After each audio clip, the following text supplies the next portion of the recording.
This is the Dollemore Daily, and I'm Jesse Dollemore. Donald Trump's long-awaited, doing my best Don Jr. impression with the air quotes, Donald Trump's long-awaited CPAC speech happened yesterday, and it was everything you could have hoped it to be if you're someone who wants to be whipped into a frenzy of fear of the unknown and of anybody who's not in your in-group. And I want to start with this first clip. There's an ulterior motive behind me playing this first clip, and it's because it provides me the ability to play. They're going to say, oh, I wish we had that guy back. A little sound. So here we go, and then we're going to get into the real problematic parts of this, of Donald Trump both being confused about our history, about the things that have taken place, about diseases, about languages that no one's ever heard of before. It really was a remarkable night, mainly because somebody's gotten into Donald Trump's ear and someone has tried to keep him on script. Don't ramble, because it only points out how ludicrous the assertion is that you have it together and you're not drifting away from reality on a day-by-day basis. First, the clip that gives me the soundbite. Ruthless gangs will explode even more into the suburbs. And when they talk about suburban women, they're going to love me so much. They're going to say, oh, I wish we had that guy back. The gangs will be invading your territory, I can tell you that. One, there's two things here. One, they're going to say, oh, I wish we had that guy back. The other thing is this notion of ginning up fear in the hearts of suburban women.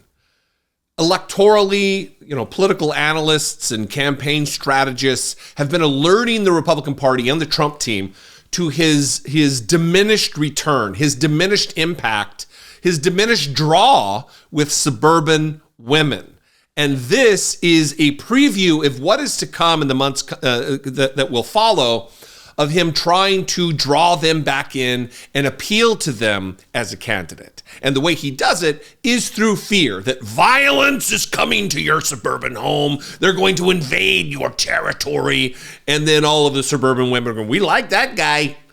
Love to have that guy back. They're going to say, oh, I wish we had that guy back. The other thing that he went on a jag about was about the hostages, not the Israeli hostages, not Palestinian hostages, the insurrectionists who broke the law and are being held accountable. He talks about their lawyers, their carpenters, their military people, their policemen, but apparently because they broke the law and are being held accountable, they're also hostages. And that's not all.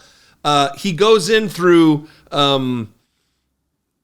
an absolutely bananas ahistorical interpretation of what they're going through, and that no one in the history of the United States has been treated this badly in our country. Yeah, watch this.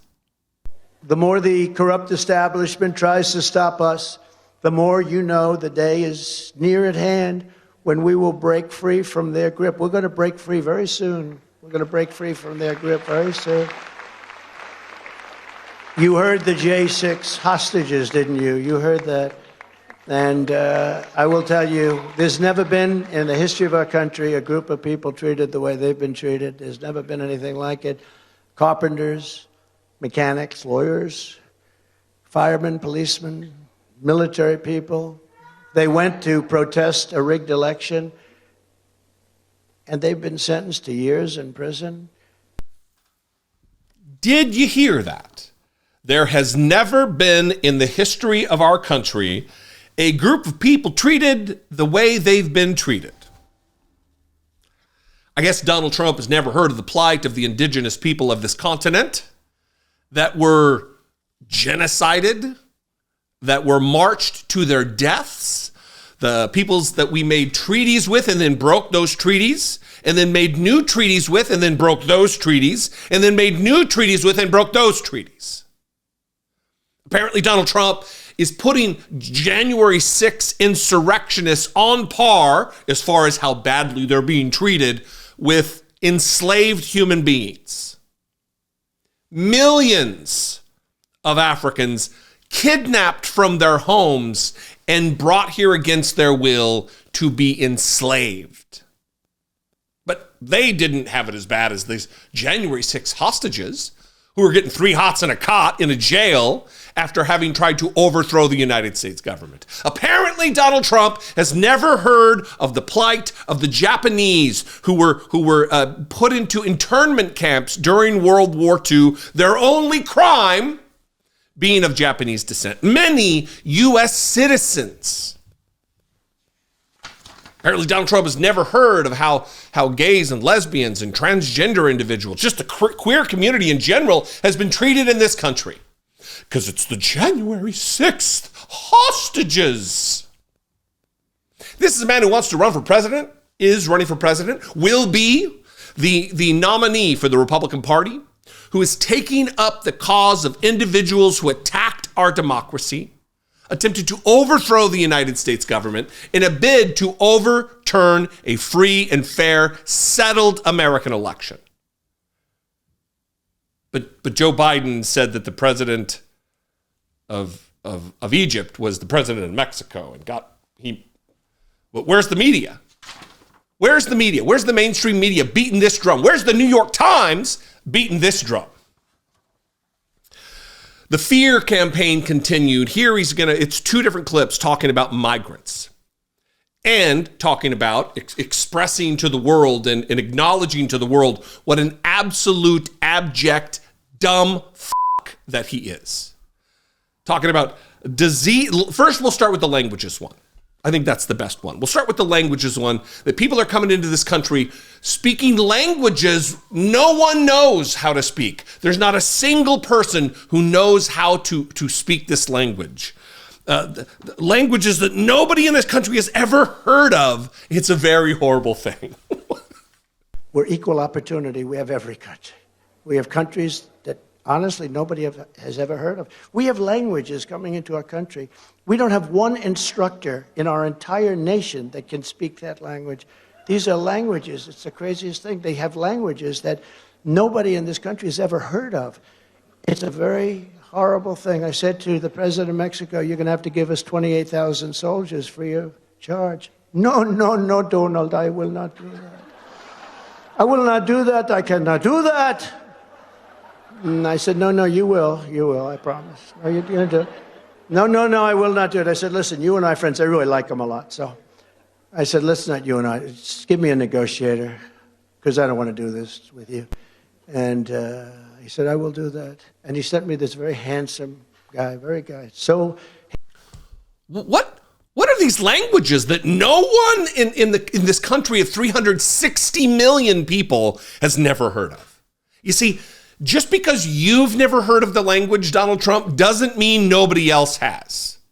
Donald Trump generalizes his particular experience to the rest of the world and our reality when that's just not the way it works. Just because you never read a book, Donald Trump, and have no understanding of our history, of our culture, and other people's history and culture, doesn't mean the rest of us don't. And he took this, no one's ever heard of it, to a whole new level when he talked about the diseases. Again, it's all about fear. It's all about otherizing people.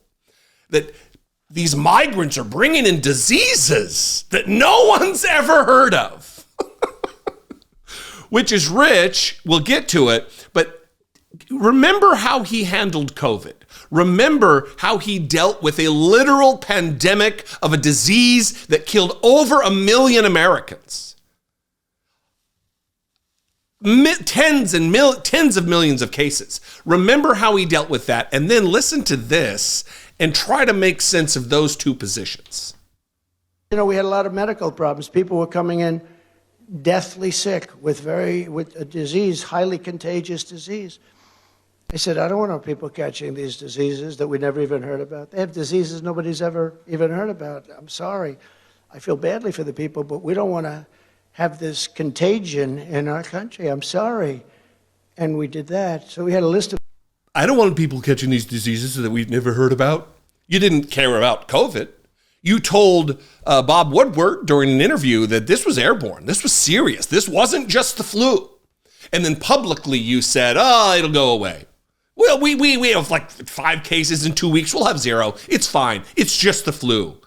Just inject bleach. Shine light into your asshole. This is what Donald Trump said. But if it happens to be an immigrant, someone seeking asylum in this country, it's extra dangerous. They have these diseases no one's ever heard of.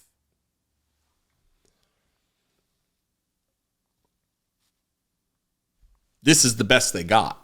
This is the best the Republican Party has, and they're cheering this dipshit on. This is what they want for America. Apparently, in the eyes of Republicans, our country is worth so little that it's okay. It's worth giving Donald Trump power again because, who cares? Anyway, what do you think? I invite you to this conversation. 714-576-4054. Of course, you can email me as always daily at dollemore.com. I would love to hear from you. This is only going to get worse before it gets better, before we end his electoral chances in November, because the Republican Party is not stopping his nomination. He's going to be the guy. If you appreciate what I do, my takes, if I bring you value on a video by video basis, please consider supporting and producing this work. You can click the join button on YouTube, become a channel member on YouTube. You can hit the super thanks button on YouTube. You can go over to my Patreon page, patreon.com/IDoubtItPodcast. All those are great ways to support what I do here. Make sure you're subscribed. If you're not, that would be awesome. Like and comment and share and do the YouTube stuff that the YouTubers are always, I guess I'm a YouTuber too, that the people say what to do. It helps juice the algorithm, triggers YouTube to share this content. Follow me on social media. I'm at Dollemore. I'd love to see you there. And I will see you next time, bright and early tomorrow morning, or whenever I post the videos from, bright and early tomorrow morning. Be genuine. Take care of one another.